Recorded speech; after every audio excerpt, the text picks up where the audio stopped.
کل سے اگلا سوال آپ کی خدمت میں پیش کرنا چاہتا ہوں۔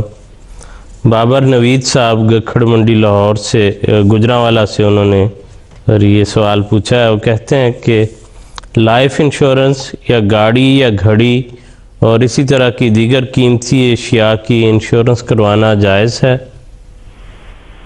بات یہ ہے کہ اسلام نے مالی معاملات میں کاروبار میں سود کو ممنوع قرار دیا۔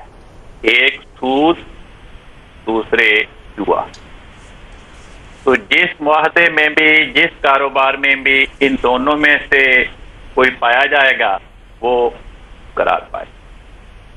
اگر کوئی انشورنس کی ایسی اسکیم ہے جس میں انشورنس کرانے والا پالیسی ہولڈر کمپنی کے ساتھ یہ معاہدہ کر لے کہ وہ صرف اپنی جمع شدہ رقم وصول کرے گا اور اس پر سود نہیں لے گا، تو ایسی انشورنس کروانے میں یعنی اگر نفع اور نقصان میں شراکت کی شرط ہو، لیکن اگر نفع اور نقصان میں شراکت کی شرط نہ ہو تو پھر وہ ناجائز ہے۔ البتہ بعض حکومتی محکمے ایسے ہیں کہ بعض چیزوں کے بارے میں انشورنس کروانی قانوناً لازمی ہوتی ہے، تو پھر وہاں پہ انسان کی مجبوری ہے کہ ملکی قانون کی پابندی کرتے ہوئے اس کو وہ انشورنس کروانی پڑتی ہے، تو اس صورت میں جائز ہے۔